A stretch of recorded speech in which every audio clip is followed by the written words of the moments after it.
Ici Marie-Louis Leroux, et sur ma chaîne, je vous parle de personnalités célèbres. Cela peut être des stars contemporaines ou des figures célèbres du passé. Abonnez-vous si ce sujet vous intéresse. Et maintenant, passons à la célébrité du jour. Bonjour à tous, et bienvenue sur ma chaîne. Aujourd'hui, je vais vous parler de Franck Riester, un homme politique français qui a marqué la scène politique ces dernières années. Nous allons explorer son parcours, ses réalisations et son impact sur la politique en France. Je vais également aborder ses idées et ses projets pour l'avenir. Restez avec moi pour découvrir qui est vraiment Franck Riester et pourquoi il est une figure incontournable de notre époque. C'est parti! Franck Riester voit le jour le 3 janvier 1974 à Paris. Élève brillant, il est diplôme de l'Institut supérieur de gestion puis de l'ESSEC où il obtient un master en gestion des collectivités territoriales.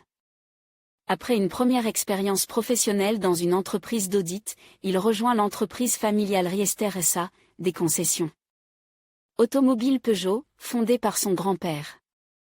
Parallèlement, il entre en politique très jeune, à 21 ans, lorsqu'il est élu au conseil municipal de Coulommiers sur la liste de Guy Dru en 1995. Dès lors, il gravit les échelons, et devient adjoint au maire en 2001, puis il est élu maire de Coulommiers en mars 2008. En 2007, il est élu député UMP de la 5e circonscription de Seine-et-Marne. Le jeune député se fait notamment remarquer lors des débats sur les projets de loi Hadopi 1 et 2 sur la propriété intellectuelle dont il est le rapporteur.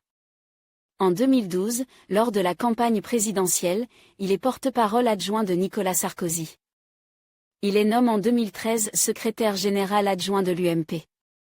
La même année, il devient également président de la communauté de communes du pays de Coulommiers.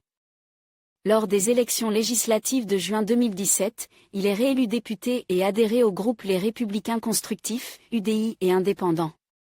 Mais quelques mois plus tard, en octobre, il est exclu des Républicains. À la fin de l'année 2017, il fonde avec une vingtaine d'anciens LR un nouveau parti, baptisé Agir, la droite constructive. Le 16 octobre 2018, suite au remaniement, il est nommé ministre de la Culture en remplacement de Françoise Nyssen. Le 6 juillet 2020, il est nommé ministre délégué au commerce extérieur et à l'attractivité dans le gouvernement de Jean Castex. Le 20 mai 2022, il devient ministre délégué charge des relations avec le Parlement dans le gouvernement d'Elisabeth Borne jusqu'au 11 janvier 2024, où il est remplacé par Marie Lebec dans le nouveau gouvernement de Gabriel Attal. En février 2024, il est de nouveau nommé ministre charge du commerce extérieur, de l'attractivité, de la francophonie et des Français de l'étranger. Franck Riester n'est pas reconduit à ce poste lors de la nomination de Michel Barnier à Matignon le 21 septembre 2024. Côté vie privée, Franck Riester révélait son homosexualité en 2011.